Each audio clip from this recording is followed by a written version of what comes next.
Assalamualaikum warahmatullahi ta'ala wabarakatuh. Inna Allah wa malaikatahu yusalluna ala nabi ya ayyuhalladzina amanu sallu alaihi wa sallimu taslima. Allahumma salli ala sayyidina Muhammad wa alihi wa sallim. Allahumma salli ala sayyidina Muhammad wa alihi wa sallim. Allahumma salli ala sayyidina Muhammad wa alihi wa sallim. Allahumma salli ala sayyidina Muhammad wa alihi wa sallim. Allahumma salli ala sayyidina Muhammad wa alihi wa sallim. Allahumma salli ala sayyidina Muhammad wa alihi wa sallim. Allahumma salli ala sayyidina Muhammad wa alihi wa sallim. Allahumma salli ala sayyidina Muhammad wa alihi wa sallim. Allahumma salli ala sayyidina Muhammad wa alihi wa sallim. Allahumma salli ala sayyidina Muhammad wa alihi wa sallim. Allahumma salli ala sayyidina Muhammad wa alihi wa sallim. Alhamdulillah, wassalatu wassalamu ala asyrafil anbiya wal mursalin sayyidina Muhammad wa ala alihi wa sahbihi ajma'in. Subhanaka la ilma lana illa ma 'allamtana innaka antal alimul hakim wa la hawla wa la quwwata illa billahil aliyyil azim. Wa sallallahu ala sayyidina Muhammad wa ala alihi wa sahbihi wa sallam. Alhamdulillahi rabbil alamin.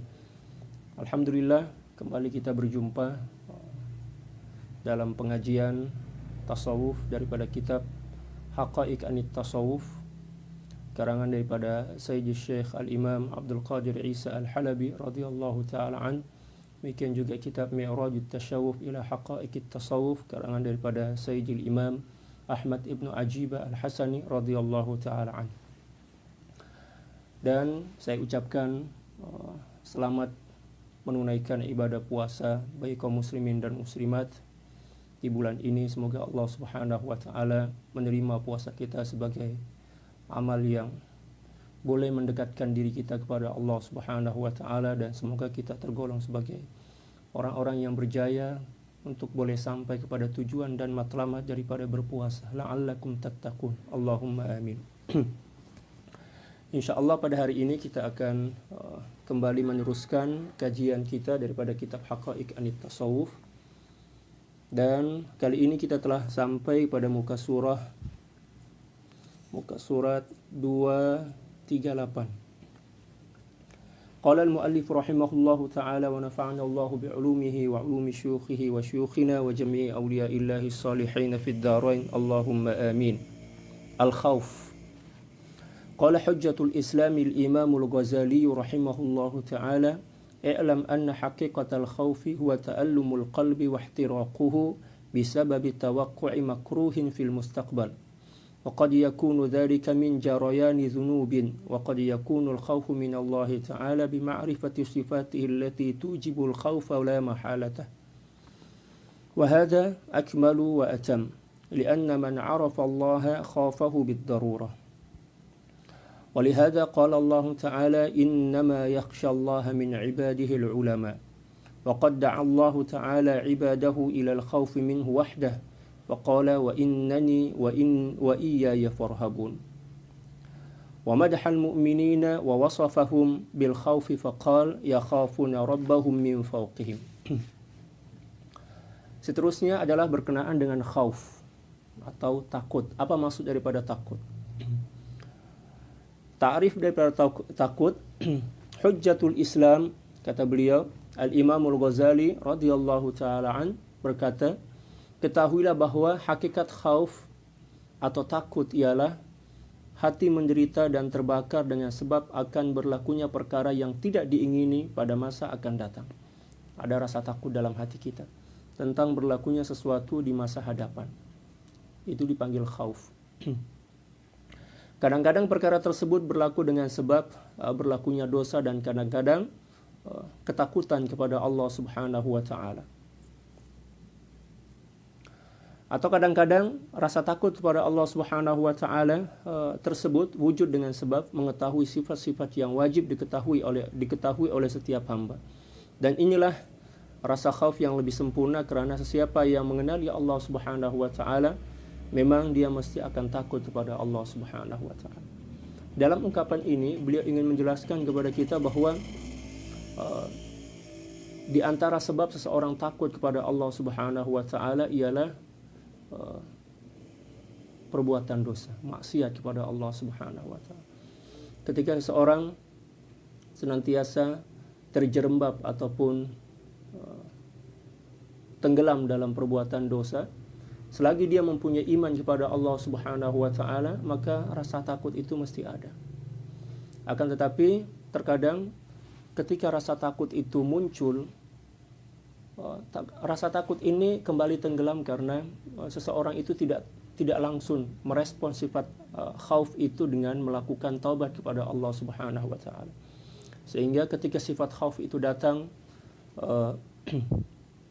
menghantui dirinya dan tidak disertai dengan kesegeraan untuk melakukan taubat, maka nafsu akan datang, demikian juga syaitan untuk menipunya sehingga rasa takut itu secara perlahan akan hilang kembali dan dia akan kembali melakukan dosa. Oleh sebab itu, ketika mana Allah Subhanahu wa taala telah memasukkan atau menghujamkan rasa takut dalam hati kita dan kita tidak merespon rasa takut itu dengan segera bertobat kepada Allah Subhanahu wa taala, maka rasa khauf atau takut itu hanya berlaku sementara masa. Dan selepas itu kita akan lupa atas dosa-dosa kita dan kembali melakukan dosa seperti mana yang pernah kita lakukan di masa lalu. Oleh karena itu, kita perlu kepada mursyid. Mursyid inilah yang akan mengekalkan kita, yang akan membimbing kita untuk senantiasa kekal dalam rasa takut kepada Allah Subhanahu wa taala ketika hati itu telah dibuka oleh Allah Subhanahu wa taala untuk merasai khauf kepadanya. Dan itulah satu di antara asbab atau sebab seseorang itu takut kepada Allah Subhanahu wa taala, disebabkan karena dosa. Ya. Dan ini setakat berlaku pada orang-orang yang beriman. Adapun orang-orang yang tidak beriman, sebesar apapun dosa yang dilakukannya, maka tak ada rasa takut kepada Allah Subhanahu wa taala. Yang kedua, kata beliau, disebabkan karena mengetahui Allah Subhanahu wa taala dengan sifat-sifat kemuliaannya. Seseorang yang mengenali Allah Subhanahu wa taala dengan seluruh sifat-sifat kemuliaan, demikian juga sifat keagungan yang dimiliki oleh Allah Subhanahu wa taala, maka mesti akan menghantarkan hati dia untuk boleh takut kepada Allah Subhanahu wa taala.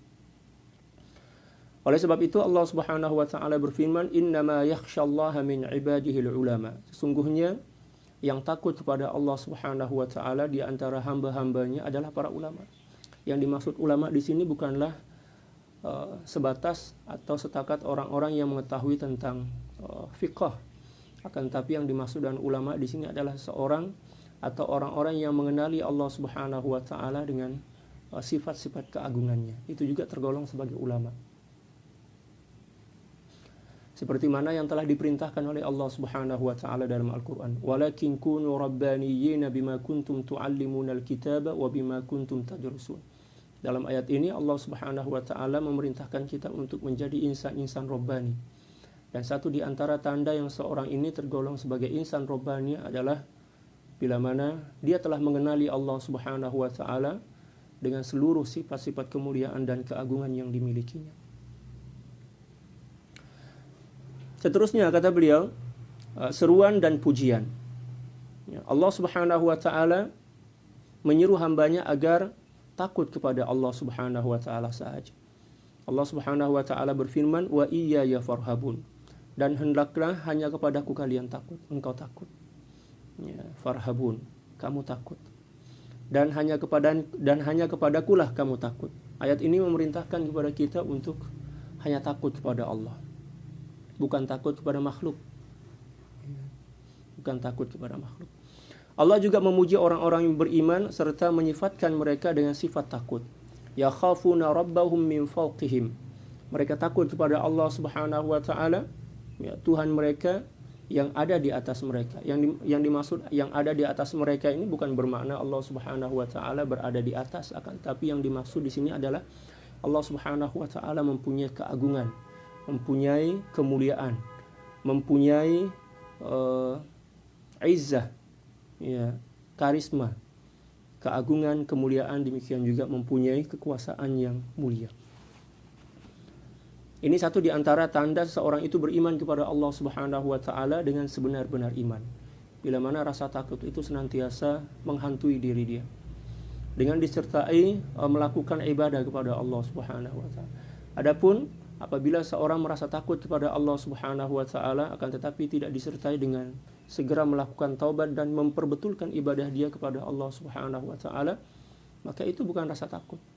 Ya, itu bukan rasa takut yang sebenar. Akan tetapi itu adalah hembusan nafsu yang dihembuskan untuk menipu agar seseorang hamba itu merasa bahwa dia telah merasa takut kepada Allah Subhanahu wa taala. Oleh sebab itu, khauf yang sebenar adalah rasa takut kepada Allah Subhanahu wa taala yang segera disusuli dengan bertaubat kepadanya dan juga memperbetulkan ya, ibadah dan amalan mengikut apa yang telah ditentukan dan telah digariskan oleh Allah Subhanahu wa taala dan baginda Rasulullah sallallahu alaihi wasallam. Dan di dalam ayat yang lain Allah Subhanahu wa taala juga berfirman, wa khafuni in kuntum mu'minin, dan takutlah hanya kepadaku jika benar-benar kalian telah beriman kepadaku. Ayat ini juga menjelaskan kepada kita bahwa satu di antara tanda kesempurnaan iman kepada Allah Subhanahu wa taala adalah bila mana seorang telah sebenar-benar takut hanya kepada Allah Subhanahu wa taala. Tidak takut miskin, ya, tidak takut kehormatan dia dicerobohi oleh orang lain. Demikian juga tidak takut terhadap cacian, makian, hinaan orang lain. Adapun apabila seorang tidak melakukan suatu kebaikan karena takut dicela ataupun dicaci oleh orang lain, maka itu bermakna dia tidak takut kepada Allah, akan tetapi takut kepada makhluk. Na'udzubillah tsumma na'udzubillahi min dzalik. Demikian juga Allah Subhanahu wa taala telah menjanjikan kepada siapapun yang takut ya, kepada kebesarannya dengan dua surga. Yang pertama adalah Jannatul Ma'arif di dunia ini dan Jannatul Zakharif di akhirat nanti. Ya. Waliman khafa maqama rabbih jannatan, firman Allah Subhanahu wa taala. Dan bagi orang yang takut akan senantiasa menghadap kepada Tuhannya ada dua surga. Di dunia ini dia mendapatkan Jannatul Ma'arif, yaitu surga ma'rifah kepada Allah Subhanahu wa taala. Dia semakin dekat kepada Allah dan itu dikira sebagai surga. Ya, semakin mengenali Allah Subhanahu wa taala, semakin berjinak-jinak kepada Allah Subhanahu wa taala, semakin rindu dan cinta kepada Allah Subhanahu wa taala, maka itu juga dikira sebagai surga. Adapun di akhirat nanti Allah Subhanahu wa taala akan memberikan kenikmatan surga lah, makan, minum, fasiliti, demikian juga yang lain. Dan dalam di surga nanti Allah Subhanahu wa taala juga akan memberikan tambahan nikmat yang merupakan kemuncak daripada seluruh nikmat, yaitu kebenaran dan keizinan untuk boleh memandang ke wajah Allah Subhanahu wa taala. Seperti mana yang telah difirmankan oleh Allah Subhanahu wa taala, wujuhu yawma idzin nadhira ila rabbiha nadhira. Seterusnya kata beliau, wa ja'ala Allahul jannata ma'wan liman khafa maqama rabbih ya faqala wa amma man khafa maqama rabbih wa nahaa an-nafsa 'anil hawa fa innal jannata hiyal ma'wa. Qala Syekh Ahmad Zarruq rahimahullahu ta'ala fi qawa'idihi min bawa'ithil 'amali wujudul khasyati wa hiya ta'zimun ya yashabuhu mahabah wal khawfu min huwa inzi'ajul qalbi min intiqami rabb wal khawfu yatamathalu fi nashiji ma yuqaddiru khuturatal awaqib fayakifu 'indal wajib wa la ya'ridu nafsahu li zaygin wa la ism bal wa la yaqifu fi mawatina tushaku an tuqi'ahu fi syarri wal fasad. ثم يترقى الصوفي في الخوف ويتحلى بأشرف ما يتحلى به المقربون وعندئذ تنتقل مظاهر الخوف من عالم الجسم إلى عالم الروح فتكون للعارف أشجان لا يدركها إلا أهل الصفاء. Seterusnya kata beliau radhiyallahu taala an,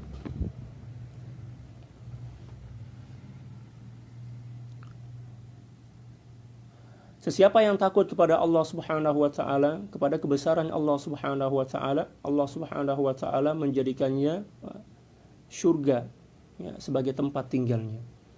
Firman Allah Subhanahu wa taala, wa amma man khafa maqama rabbih wa nahan nafsa 'anil hawa fa innal jannata hiyal ma'wa. Dan adapun orang-orang yang takut kepada kebesaran Tuhannya dan menahan diri daripada keinginan hawa nafsu, maka sungguhnya Allah Subhanahu wa taala akan menempatkannya di jannatul ma'wa. Dan satu di antara tanda atau ibadah yang boleh menghantarkan kita kepada kesempurnaan takwa adalah berpuasa. Seperti mana yang telah difirmankan oleh Allah Subhanahu wa taala. Ya ayyuhalladzina amanu kutiba alaikumus syiyam kama kutiba alal ladzina min qablikum la'allakum tattaqun. Dengan senantiasa menjaga adab-adab dalam berpuasa, sama ada adab zahir demikian juga adab batin, maka puasa ini akan mampu menghantarkan seseorang kepada kesempurnaan takwa yang juga bermaksud khauf kepada Allah Subhanahu wa taala, yaitu takut kepada Allah Subhanahu wa taala. Dengan syarat penunaian atau pengamalan puasa ini bukan setakat menahan diri daripada makan dan minum ataupun setakat menahan diri daripada perkara-perkara yang boleh membatalkan ibadah puasa. Kita juga kena mampu untuk menahan diri, menjaga diri daripada segala apa yang boleh merosakkan puasa itu, sehingga tak boleh menghantarkan hati kita untuk boleh sampai kepada kesempurnaan takwa seperti mana yang telah menjadi matlamat daripada ibadah puasa itu.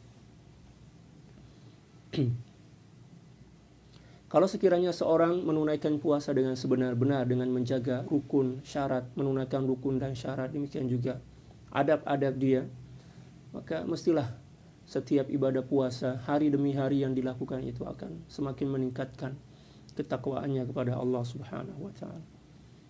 Adapun seseorang yang hanya mampu menahan diri daripada perkara-perkara yang membatalkan puasa, maka walaupun dia berpuasa berulang-ulang kali, puasa itu tidak akan mampu untuk menghantarkannya kepada takwa kepada Allah Subhanahu wa taala. Jadi tingkatan takwa itu, tingkatan puasa ada 3 kata para ulama. Yang pertama adalah shaumul awam, puasanya orang awam, yaitu al-imsak anil muftirat, yaitu orang-orang yang setakat mampu menahan diri daripada segala apa yang boleh membatalkan ibadah puasa itu, makan, minum, ataupun bersama pasangan, suami ataupun istri. Demikian juga perkara-perkara yang lain yang boleh membatalkan puasa, itulah puasa orang awam. Adapun yang kedua adalah puasanya orang khas, shaumul khawas, level yang kedua lah. Allahu Akbar, yaitu al-imsak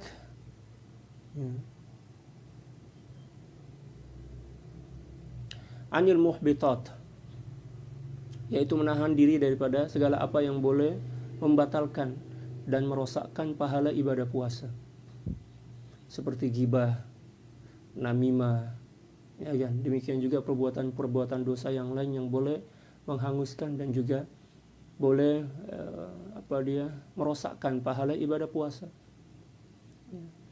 Adapun tingkatan yang ketiga yaitu shaum khawasil khawas, puasanya orang-orang teristimewa daripada golongan para aulia, para nabi dan rasul, yaitu al-imsak anil iltifat, yaitu menahan hati dia daripada berpaling selain kepada Allah Subhanahu wa taala. Dan itu merupakan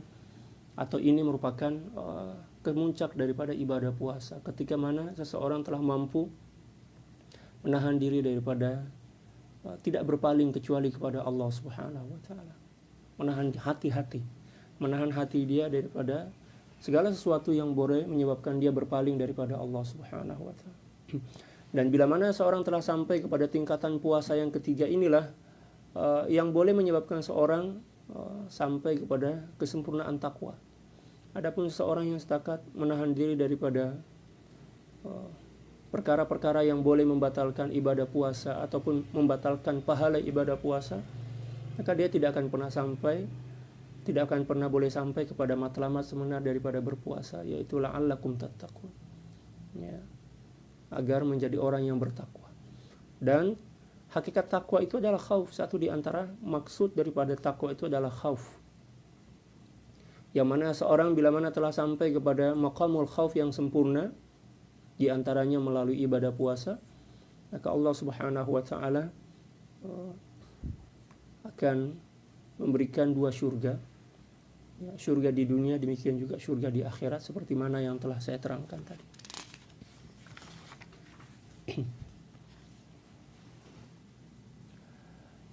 Syekh Ahmad Zarruq radhiyallahu taala an dalam kitab Qawaid beliau menyebutkan di antara pendorong amal ialah adanya khasyah, yaitu suatu pengagungan yang diiringi dengan rasa takut kepada Allah Subhanahu wa taala. Ini satu di antara bawa'is atau pendorong seseorang untuk melakukan suatu amal. Adapun seseorang yang hatinya tak ada rasa takut kepada Allah Subhanahu wa taala, maka tak ada pendorong baginya untuk melakukan amal. Khauf merupakan keluh kesah hati disebabkan hukuman Tuhan Azza wa Jalla. Ya. Keluh kesah hati kepada Allah. Ya. Itu diantara satu diantara maksud daripada khauf. Ya, bahasa dia keluh kesah. Maksudnya bukan keluh kesah. Tak semua keluh kesah itu buruk sebenarnya. Tak semua keluh kesah buruk. Kalau keluh kesah kepada makhluk itu memang buruklah. Tapi kalau kita berkeluh kesah kepada Allah Subhanahu wa taala disebabkan karena kita takut kepadanya, dan cara berkeluh kesah kita sesuai dengan apa yang telah diajarkan oleh baginda Rasulullah sallallahu alaihi wasallam, maka keluh kesah itu tak dikira sebagai suatu yang buruk lah. Contoh misal, kita berkeluh kesah atas ketidakmampuan kita untuk bersabar, ya, atas musibah yang menimpa kita.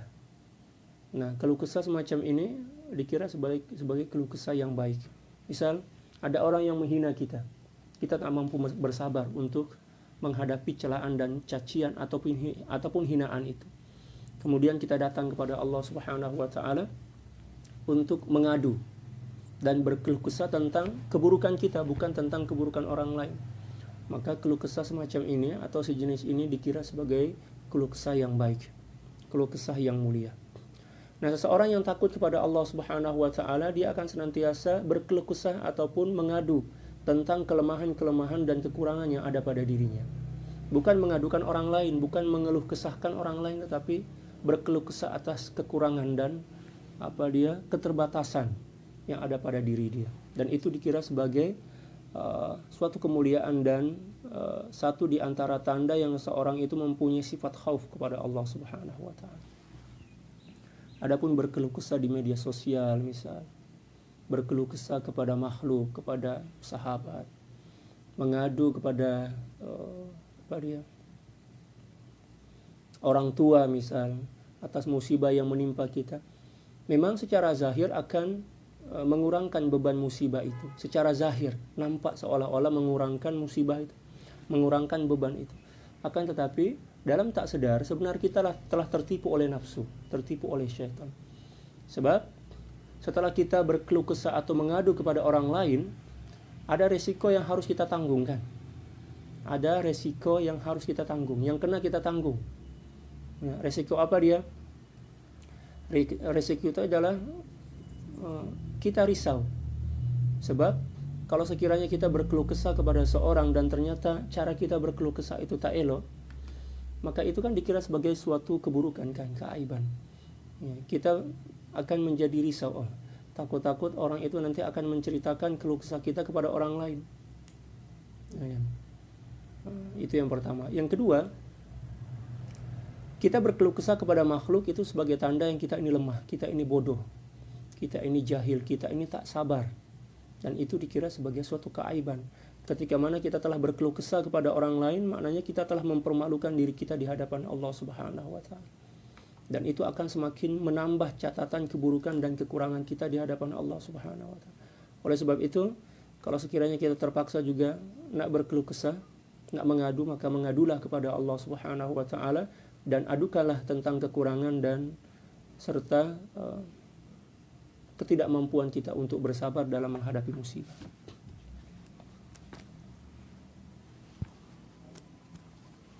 Seterusnya kata beliau,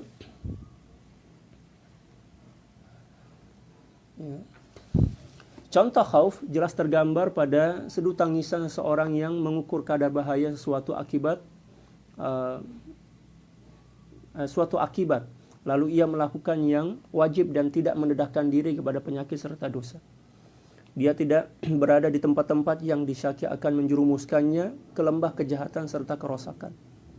Di dalam khauf, kedudukan seorang sufi akan meningkat sehingga dia mampu menghiasi jiwa dengan kemuliaan-kemuliaan atau semulia-mulia apa yang menjadi perhiasan bagi golongan muqarrabin. Ya, dikala itu gambaran luar khauf akan terpindah atau berpindah dari alam jisim kepada alam ruh, maka akan berlaku al-arif billah, akan berlaku kepada seorang yang arif billah kesedihan yang tidak mampu digambarkan dan difahami kecuali ahlus sofa, yaitu orang-orang yang hatinya telah bersih daripada kekeruhan segala apapun kecuali Allah Subhanahu wa ta'ala. Jadi pada mulanya gambaran khauf itu akan nampak pada tangisan, gambaran luaran dialah, tapi bukan bermakna seorang yang pandai menangis di hadapan orang ramai dan dia mengaku takut kepada Allah Subhanahu wa ta'ala atas dosa-dosa dia telah sebenar-benar takut kepada Allah. Bukan, itu setakat bahagian luar daripada sifat khauf.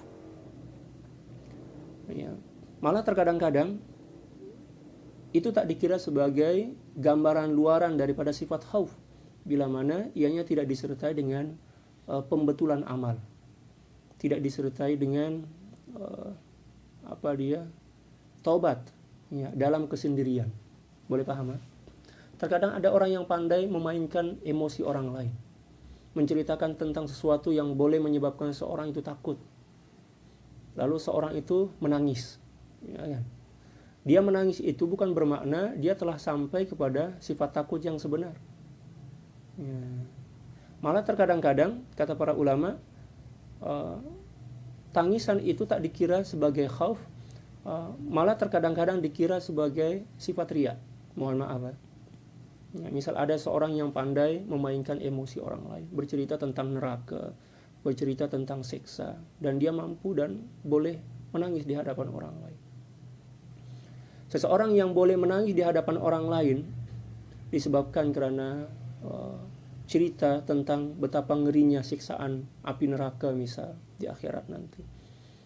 Tapi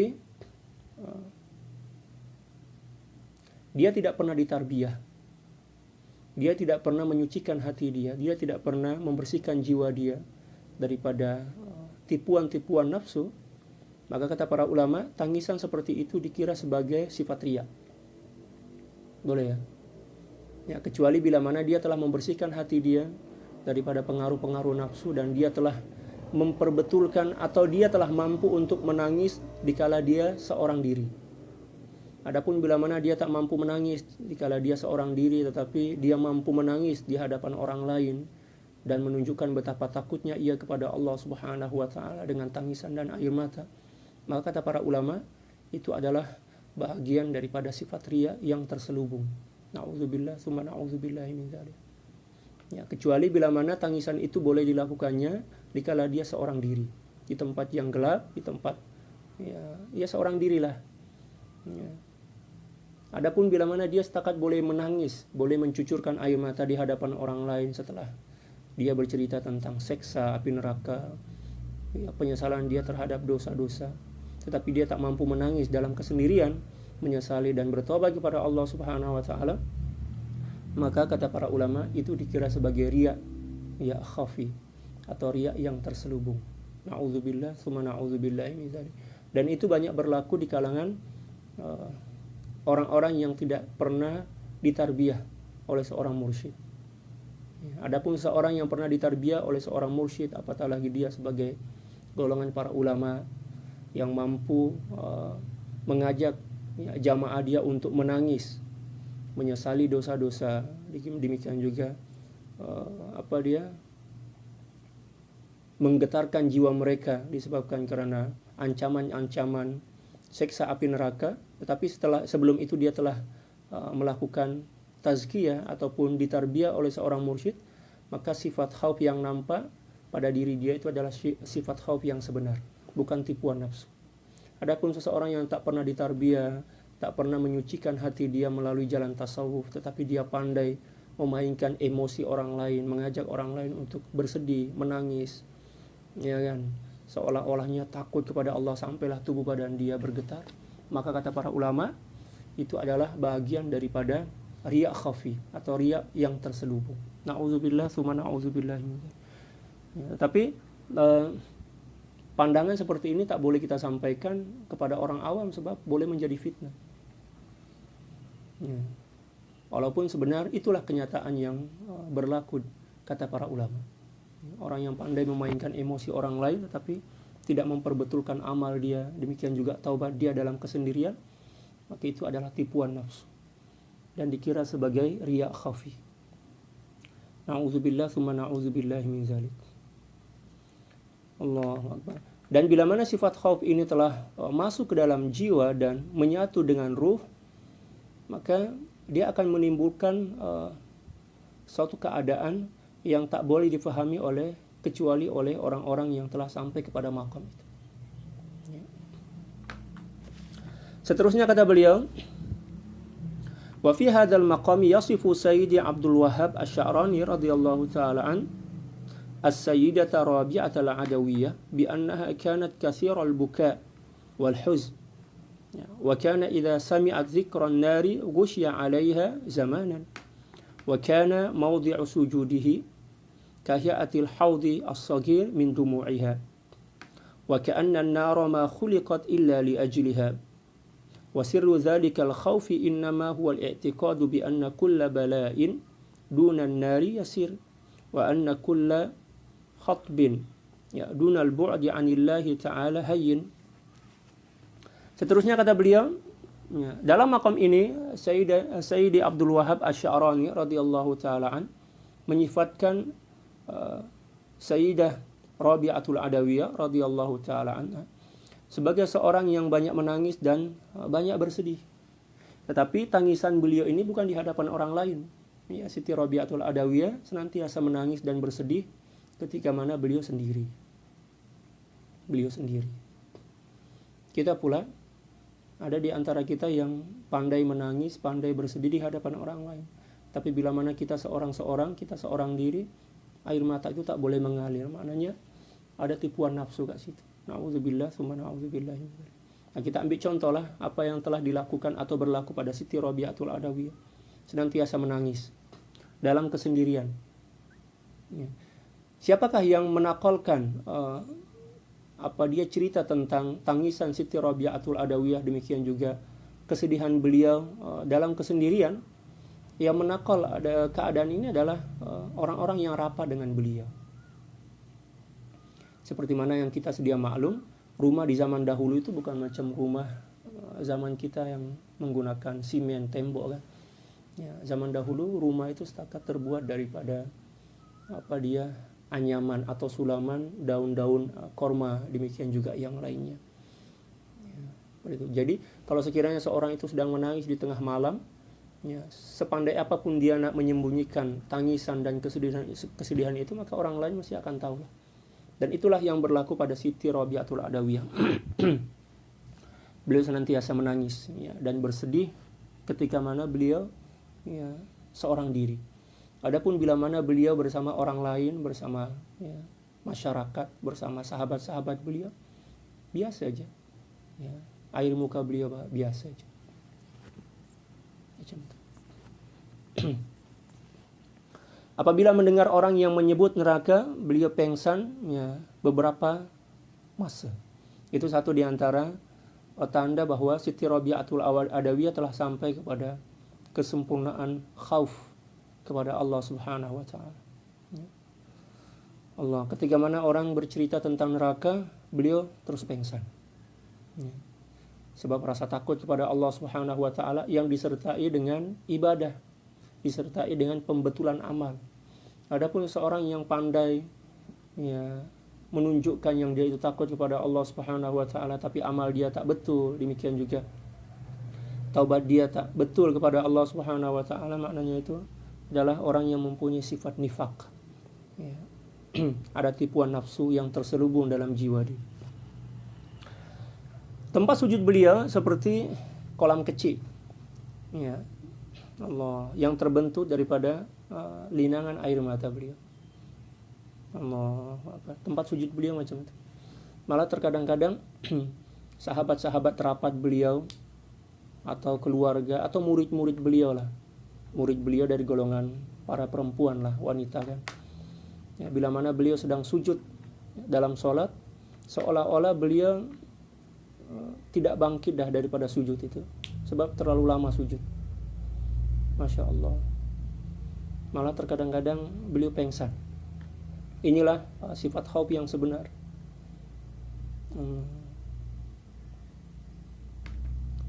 Neraka seolah-olah tidak diciptakan kecuali ya untuknya. Rahasia ketakutan yang sedemikian adalah hasil daripada i'tiqad bahwa semua bala selain neraka ya, senang aja. Ya, senang untuk ditempuhi, dan semua kekasih selain dan semua kekasih selain jauh daripada Allah Subhanahu wa taala senang dihadapi. Apa maksud dia?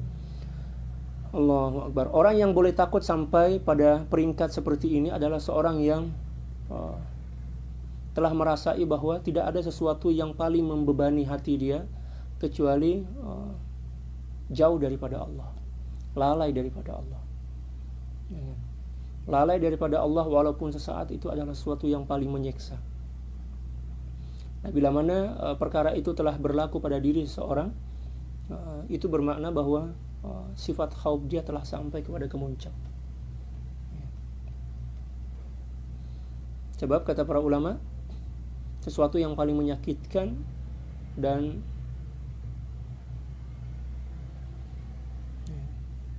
yang paling membebani hati para aulia adalah jauh daripada Allah, lupa kepada Allah walaupun sesaat.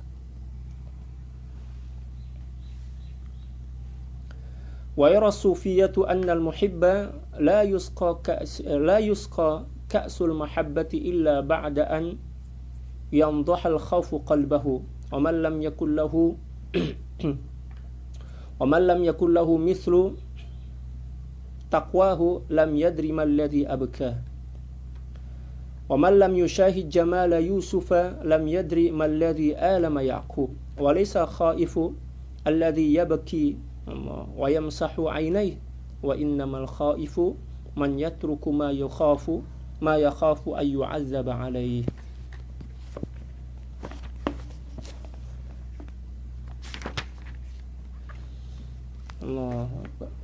Ahli tasawuf berpendapat bahwa kekasih tidak akan diberi minuman gelas mahabbah kecuali setelah khauf ya menusuk kalbunya.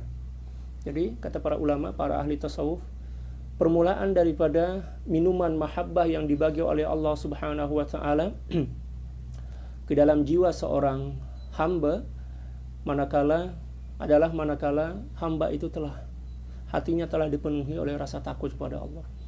Ya, ketika mana hati dia telah dipenuhi oleh rasa takut kepada Allah, maka itulah permulaan Allah Subhanahu wa taala menuangkan ya, rasa cinta dalam hatinya, sifat cinta dalam jiwanya. Maknanya bila mana kita belum sampai kepada kesempurnaan khauf kepada Allah Subhanahu wa taala, rasa cinta yang ada dalam jiwa kita kepada Allah itu adalah rasa cinta yang bersifat semu. Seolah-olah beliau cakap macam itu. Dan ini merupakan ungkapan dari para ulama tasawuf. Kata mereka, permulaan hati seorang hamba akan mendapatkan minuman dari gelas cinta Allah Subhanahu wa taala adalah ketika mana hati itu telah terhujam atau telah dikuasai oleh rasa takut kepada Allah Subhanahu wa taala. Apa yang boleh kita faham daripada ungkapan ini?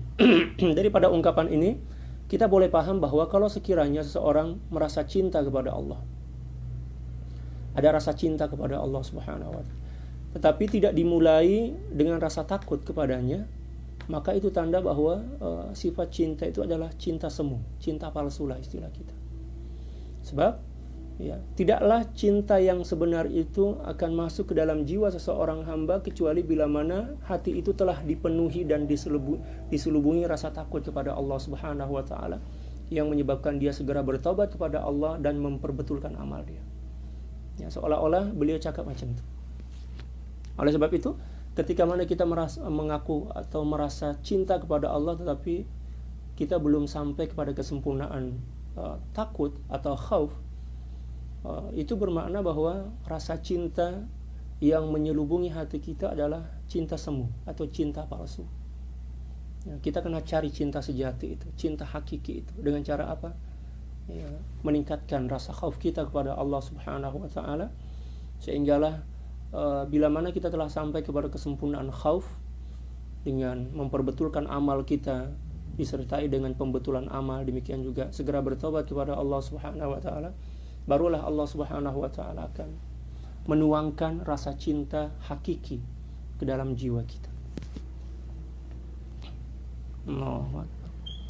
Siapa yang tidak memiliki takwa seperti sufi pasti tidak mengetahui apakah yang menyebabkan mereka menangis, dan sesiapa yang tidak menyaksikan keindahan Nabi Yusuf pastilah dia tidak mengerti apa yang menyebabkan penderitaan Nabi Yakub. Masya Allah, di sini beliau menakal satu syair yang cukup luar biasa.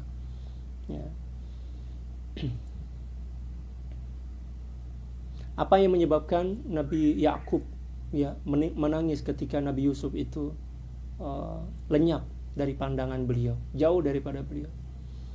Yang menyebabkan beliau mampu menangis adalah rasa cinta kepada Nabi Yusuf. Seolah-olah Sidi Syekh Abdul Qadir Isa ingin menghubung-kaitkan antara cinta dan khauf.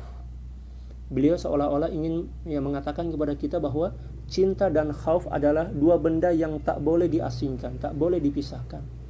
Satu di antara bukti yang seseorang sebenar-benar cinta kepada Allah adalah khauful bu'd, rasa takut jauh daripada Allah, yang menyebabkan dia senantiasa berusaha untuk menghampirkan diri dia kepada Allah Subhanahu wa taala, sebab dia risau dan takut jauh daripada Allah Subhanahu wa taala. Itu bukti cinta.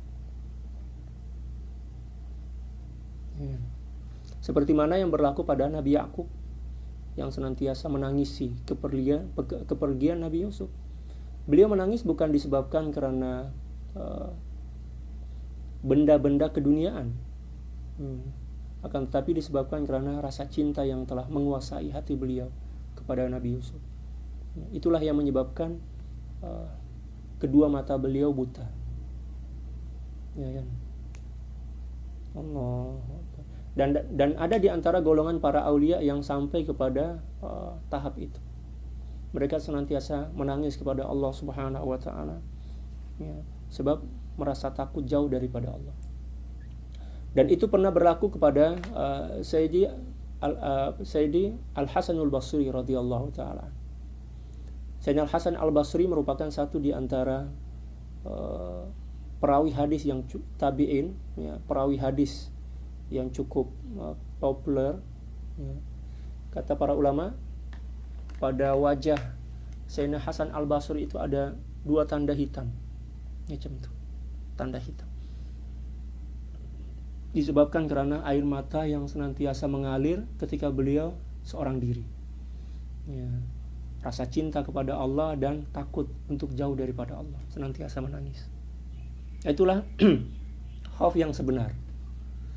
Tapi kalau kita setakat pandai menangis di hadapan orang ramai, tapi ketika mana kita berjinak-jinak bersama Allah dalam keseorangan, kita tak mampu menangis, maknanya itu adalah tipuan nafsu. Na'udzubillah summa na'udzubillah min dzalik. Allahu akbar. Seterusnya kata beliau radhiyallahu taala an, qala Abu Sulaiman Ad-Darimi rahimahullahu taala, ma faraqal khawfu qalban illa kharib.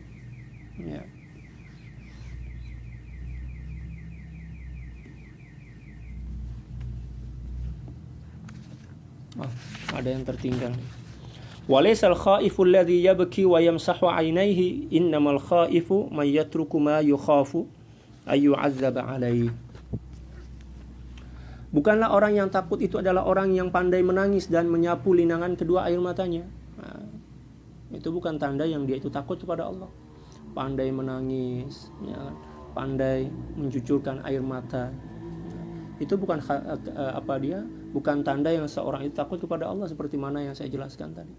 Tetapi orang yang takut kepada Allah Subhanahu wa taala ialah mereka yang meninggalkan apa yang ditakuti akan menjadi azab ke atas dirinya.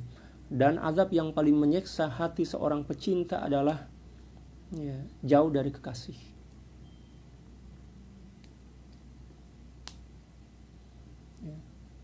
Jauh daripada Allah Subhanahu wa taala. Itulah azab yang paling berat bagi para pecinta. Jadi seksaan, cabaran tak seberapa berat bagi mereka. Yang paling berat itu adalah ketika mereka jauh daripada kekasih. Abu Sulaiman Ad-Darimi radhiyallahu taala an berkata, tidak berpisah khauf dari hati kecuali hati itu akan binasa. Ketika mana hati itu telah kosong daripada rasa takut kepada Allah Subhanahu wa taala, maka itulah permulaan hati itu akan rosak. Hati itu akan senantiasa cenderung kepada perkara-perkara yang tak betul, cenderung kepada dosa dan maksiat. Tapi bila mana hati itu masih lagi masih lagi menjadi tempat sifat khauf, walaupun khauf itu sedikit, maka masih ada harapan hati itu akan senantiasa selamat. Hati itu akan senantiasa terjaga daripada maksiat dan pelanggaran-pelanggaran syariat. Tetapi bila mana hati itu telah kosong daripada sifat khauf kepada Allah Subhanahu wa taala, maka hati itu akan senantiasa durhaka kepada Allah. Dan hati itu akan menggerakkan tubuh badan dia untuk melakukan maksiat dan pelanggaran syariat. Na'udzubillah tsumma na'udzubillahi min dzalik. Seterusnya kata beliau radhiyallahu taala an, "Walaysal khaifuna bimartabatin wahida bal hum ala maratiba mukhtalifah." Wa qad sannafa Ibnu Ajibah rahimahullahu taala maratibahum ila thalathati maratib. Faqala khaful awam min al-iqab wa fawatis thawab wa khaful khassati min al-'itab wa fawatil iqtirab wa khaful khassati min al-ihtijabi bi'urudi su'il adab. Allahu akbar. Seterusnya beliau menjelaskan tentang martabat atau peringkat-peringkat khauf. Orang yang khauf atau yang takut kepada Allah Subhanahu wa taala pastinya bukan berada pada satu martabah saja. Bahkan mereka berada pada martabat yang berbeza-beza. Sayyidi Ibnu Ajibah radhiyallahu taala an telah menyusun martabah mereka kepada 3 golongan. Yang pertama adalah khauful awam, sifat khauf bagi orang awam macam kita lah nih. Yaitu sifat takut daripada seksa dan luput daripada pahala. Kan? Kita sholat sebab kita takut seksa, khauf dah itu, tapi khauf orang awam, budak-budak tadika lah. Atau kita berpuasa sebab kita takut kita tidak mendapatkan pahala puasa kalau kita tak berpuasa, sehingga kita rajin berpuasa. Maknanya khauf dah tu. Tetapi khauf golongan awam, golongan budak-budak lagi. Dan ini banyak berlaku pada diri kita kan. Allahu Akbar. Kita beribadah sebab kita takut neraka dan berharap untuk mendapatkan syurga. Bolehlah tu, oke lah tu. Tapi masih lagi dikira sebagai sifat khauf yang paling rendah lah tu. Yang kedua adalah khauful khawas, yaitu rasa takut daripada celaan Allah Subhanahu wa taala dan juga dijauhkan daripada Allah Subhanahu wa taala. Ini golongan para ulama. Mereka senantiasa menjaga diri, memelihara diri daripada pelanggaran syariat sebab takut mendapatkan celaan daripada Allah Subhanahu wa taala dan juga dijauhkan daripada Allah. Golongan para ulama. Adapun yang ketiga adalah golongan khawasul khawas, dari golongan para aulia, para nabi dan rasul. Rasa takut mereka adalah rasa takut untuk terhijab daripada Allah Subhanahu wa taala dengan buruknya tingkah laku dan adab sopan santun terhadap Allah Subhanahu wa taala. Jadi mereka itu, rasa takut mereka adalah dengan cara senantiasa menjaga adab kepada Allah. Sama ada zahir, demikian juga batin mereka. Duduk mereka senantiasa kemas. Bukan disebabkan karena nak tunjuk yang dia itu berada kepada manusia yang ada di sekitaran dia. Tapi dia merasailah bahwa dia senantiasa berada dalam pengawasan Allah, seolah-olah dia senantiasa bersemuka dengan Allah, seolah-olah. Sehingga dia senantiasa menjaga adab dia, zahir dan batin. Duduk dia kemas kan, pandangan dia jaga, senantiasa menjaga adab.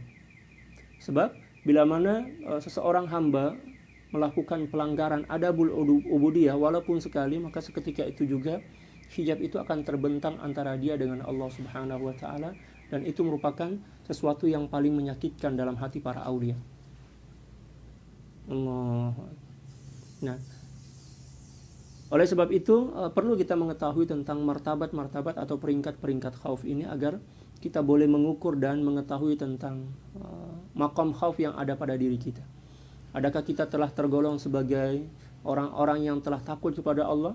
Bila mana kita telah memastikan bahwa kita tergolong sebagai orang-orang yang takut kepada Allah Subhanahu wa taala dengan beberapa tanda atau bukti, di antaranya adalah senantiasa menjauhkan diri daripada maksiat dan pelanggaran syariat, demikian juga senantiasa bertaubat kepada Allah dan memperbetulkan amal ibadah kita, maka bermakna kita telah masuk pada golongan khauf, ahlil khauf, maqamul khauf.